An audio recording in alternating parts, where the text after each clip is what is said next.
Kenneth, you should never have released me. No, no, no, no, no. Hey, what's up, guys? Ken here from the Retro Toy Escapades channel of Malaysia. Okay, it seems like everybody and their uncle has already reviewed this new Ramen toy Quicksilver action figure from Silverhawks. That's right, this is an official Silverhawks action figure. Unlike some of the other output that's been coming out from Ramen Toy or been announced by Ramen Toy to come out in the future, this is an official product. Okay, so I grabbed this thing. It's Silverhawks 80s related. I'm into it. A lot of people are not so into the Silverhawks brand. We'll talk about that a little bit more later. But for now, thank you for joining me as we get into this Quicksilver review.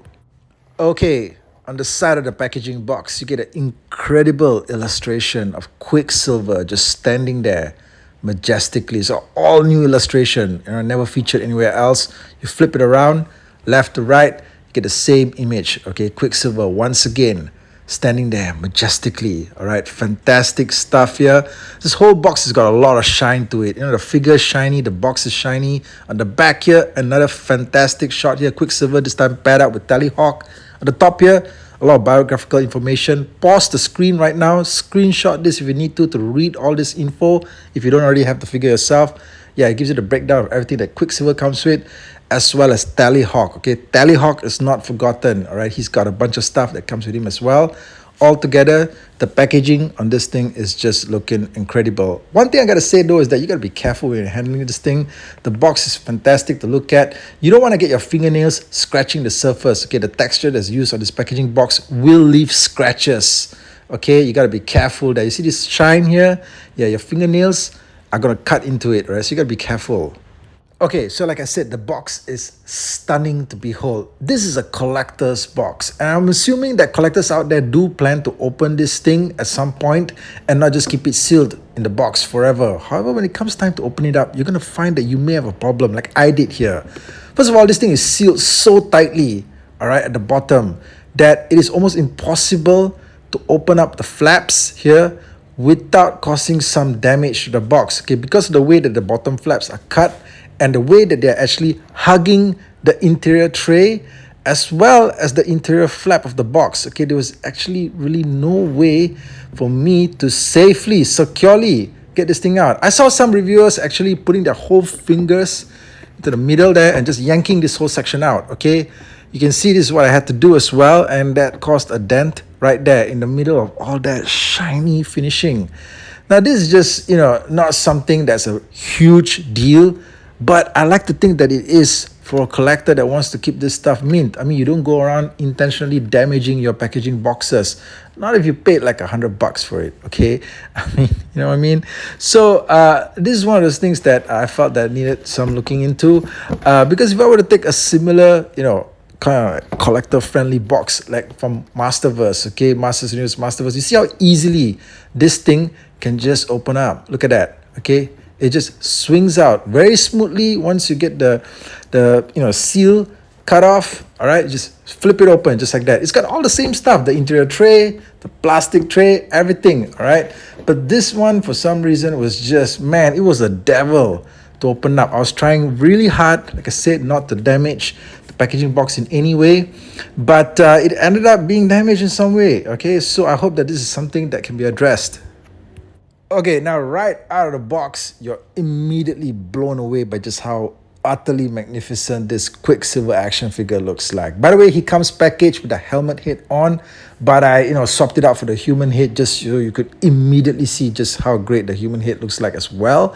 Okay, this thing is fantastic. It is bar none the best Quicksilver action figure in the market to date, though that's probably not saying much because so far, as far as I know, there's only been 2 other Quicksilver action figures released, and those were by Kenner, 5-inch scale figures, way back in the 80s. Nothing else in the market since then. The Super 7 one's been announced for about a year, hasn't turned up yet. Meanwhile, so Ramen Toy in conjunction with Super 7 have put out this release first. Like I said, this thing is just simply jaw-dropping to behold. Okay, I mean, like I said, Quicksilver is probably not a character that a lot of people, unless you grew up in the 80s, all right, or a fan of 80s toys in general, and even if you were also, even among the 80s kids, there's not a lot of people that actually really have such fond attachments to Silverhawks. But if you did, okay, this is your ultimate Quicksilver figure. Now, the sculpt on the human head is frankly incredible. At first, I thought maybe I would need some time to get used to it. The more I stared at it, the more I felt that, yeah, it's awesome. It kind of looks also that he's a little bit cranky. Like he just woke up, like, where's my damn coffee? The kind of thing. He's got a bit of a furrowed brow. He looks way more matured than I remember Quicksilver to be. But then again, he's a leader of the team, right? He's got to be in his 40s at least. Okay, so yeah, this is a very matured, it's a very serious looking expression for Quicksilver, and it's great. Okay, and I think that if you are not immediately drawn to it, you will. Okay, just give it some time. Okay, definitely. But here's the alternate head. All right, or the primary head, which is the helmet head. Okay, that he also comes with. And now it's time to address the elephant in the room, because this figure does have some pretty well documented issues online. On the back of these alternate heads are magnets. These magnets are actually supposed to correspond with another magnet that's located on the interior section here of the face. Okay, but what happens here, all right, is that the magnet that's supposed to be in this slot actually attaches to the magnet that's on the back of the head. See that there? All right, so this head here, the primary head, the base of the head has got no magnet inside it, right? It's just an empty circular slot right there. Okay, so what are you going to do with this? Okay, is this going to be a deal breaker? Because there's only one magnet that's supposed to be there. Okay, so there's only one magnet to be shared between two alternate heads, and they keep sticking to the interior of the heads. So what are you going to do about this? Well, what I sort of ended up doing was just, firstly manually trying to peel off this magnet. Okay, just sort of like manually try to, it's got a pretty forceful grip. Okay, magnets, what are you gonna do? So yeah, manually just sort of like taking it out and then inserting it back into its original circular slot. All right, but it's not gonna hold. Apparently there's supposed to be glue inside there. Either there wasn't any glue at all, or the glue wasn't strong enough. I'm not sure, it dried up or something like that. But now you see how, okay, so the magnet's stuck in there, right? And I can take the alternate head, which is the we're going to use the helmet head here and attach it. All right, so it just, see how it just fits on there, very smooth. Okay, yeah, he's looking good. Okay, so we completed that process. If I were to take out this head though, all right, you'll see how the magnet goes back to being attached to the interior. And so we're back to square one pretty much. By the way, the base of the head itself, with the cauliflower looking hair and that, just that circular slot in the middle there, it could kind of like be its own action figure, like something that's just freaking creepy looking. If you saw this face coming at you, man, it's time to split. Now, Ramen Toy, to their credit, have addressed this issue on their Facebook page. They've addressed it at length. There's been a lot of back and forth between them and consumers and potential customers and fans and stuff like that, talking about this thing. The solution to it, one of the solutions they offered is to just put in a little bit of glue, a dab of glue into the slot there in order to make the magnet hold. Okay, now that is definitely a solution. Is it the solution that the consumer is looking for? I'm not really sure. Okay, because understandably a lot of people are upset, especially if you got to plunk down like 100 USD to get this action figure and it comes with defects. It comes with like problems that you have to solve yourself. Now, there's been a lot of back and forth, like I said. Okay, understandably, toys do have defects. Okay, sometimes, all right. Sometimes the defects happen later on. But if you just put in like $100 for an action figure and the thing came broken, right? In a way, it just didn't function properly right out of the box. Okay, you see that? The head just popped off, and I just barely moved the head. What the hell? Okay, look, let's just get you back in there. I'm trying to do the review here. Okay, yeah, stay still. Okay, you good? So yeah, if you put in that amount of money into an action figure and it sort of like came with problems, understandably you'll be upset. Okay, that's just the nature of things, and probably also because of the fact that the figure costs a fair bit. Maybe if it was a little bit less expensive, I think that people would have been a lot more forgiving about this. As it is, there's two kinds of people out there who don't have an issue with it, and some of them that apparently do. I'm one that, basically, I'm looking at this thing right now. I can tell you the figure is fantastic. I'm okay with it. All right, I'm not happy about the defect with the packaging box. I can tell you that. But the magnet issue is probably something I can live with. Okay, and I suggest that you guys try and compromise on that too as well, okay, because this really is a fantastic Quicksilver figure. If you're a fan of the figure, do not bail on this figure just because of that defect with the magnet, okay? So yeah, think about that. Okay, let's check out the articulation, starting with the head joint. I was a bit concerned about this at first because I did see a couple of reviews and reports online that apparently a lot of the head joints were loose and may require the use of glue as well. But this one here appears to be, shit, did I do that? The magnet that's on this face isn't really the strongest. Shit, is this thing like repelling itself? Is it like, rejecting the face?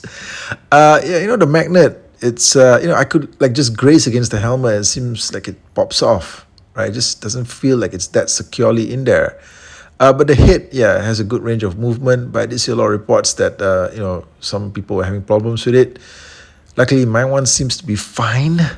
This thing's got these shoulder pads that can move up and down. And of course, the ball joint at the shoulder and also a swivel here on the upper arm. And it bends right here at the elbow. And you can also get this thing turning around his hands, right? So very good articulation all around. I do feel a bit concerned when I'm handling it. It doesn't feel fragile, but it just, I'm just concerned that something might break. I don't know why. But overall, yeah, it feels pretty sturdy. Same amount of articulation.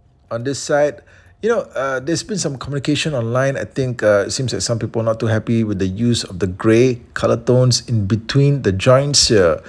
It just seems like connection points. I'm fine with it. I don't have an issue with it. I don't know whether some of you guys have a problem with it, but I think it looks okay, especially in person.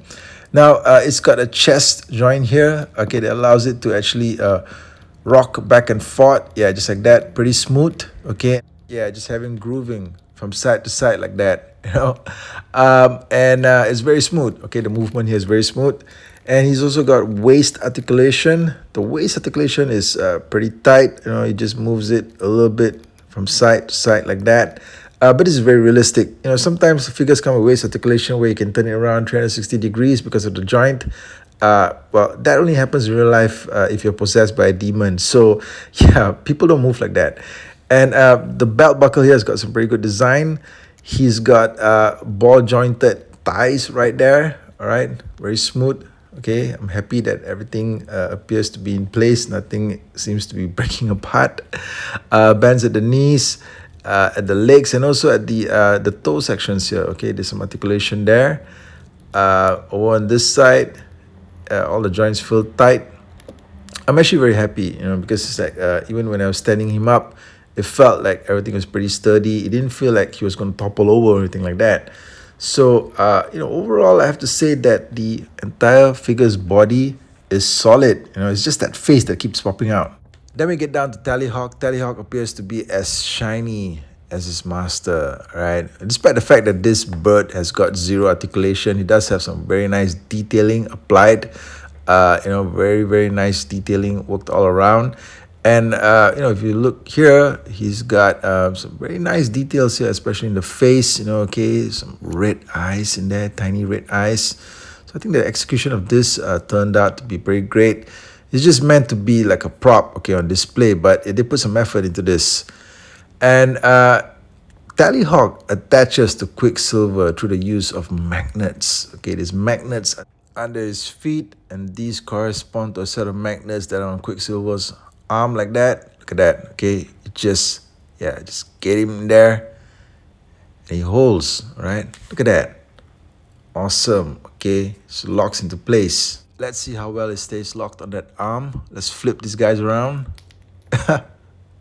What do you know? The face comes off, but the bird stays on, right? How about that, okay? Who's got the stronger magnet, right?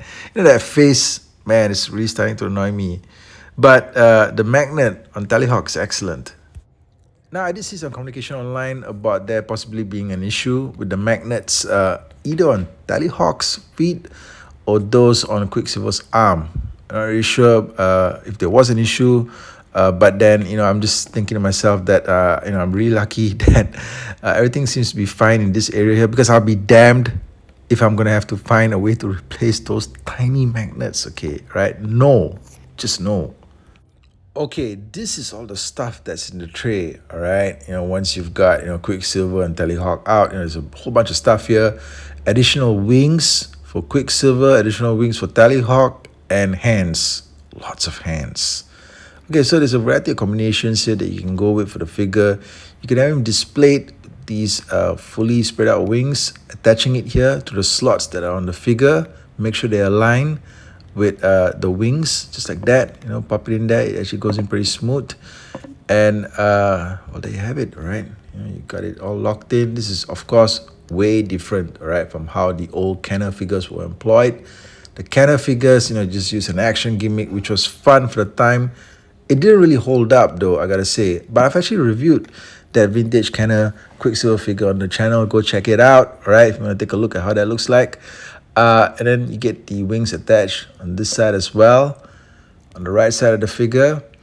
And everything aligns really well. And what I think actually looks pretty amazing is the fact that everything here is just mainly, silver. Okay, well, duh. But yeah, it's all mainly in silver. But at the same time, the detailing is really good. All right, there's a lot of detailing worked into the figure. As you can see here, we've now got Quicksilver fully spread out. Fantastic. Okay, this guy just looks amazing. And yeah, even with all that silver from head to toe, you can actually make out a lot of detail on this figure, even from a distance. Okay, you can see the detailing very clearly. And I think that that's fantastic. Okay, somehow I think the sculpt really works on this figure, right? Everything here just goes together very well. And he looks amazing like this, all right? There's just a variety of ways that you can actually pose him in. This is probably the best. And then you can also have him on one side with a shorter wing and retain the fully open wing, the other arm, just like that, okay, for an alternate look. Again, it just looks amazing, right? Okay, you wanted a Quicksilver figure to go along with your Marvel Legends, and this is it. Now, Tallyhawk also gets a smooth wing change. You can attach these spread out combat-like wings. Once Tallyhawk is all fired up, ready for attack. Yeah, he spreads his wings and zooms in for the kill. Tallyhawk to me. Yeah, look at that. Okay, this bird just attaches itself very smoothly to the figure. Now, I think that this just makes for an absolutely incredible pairing, something that's just going to look really visually stunning on your shelf. Now, I've pointed out all of the issues that I have with the figure, and you have to make up your own mind if that's stuff that annoys you or that you're okay with it. Like for me, I'm okay with it because, mainly it's just the face magnets. And I hope that's all. Okay, don't tell me there's anything else. Okay, guys, so that's my look at the Ramen Toy Quicksilver and Tallyhawk action figure package. Like I said, this thing is definitely something that you want to check out. Okay, let me know what you thought of it in the comment section below. And I'll catch you guys again real soon with more content here. Take care out there.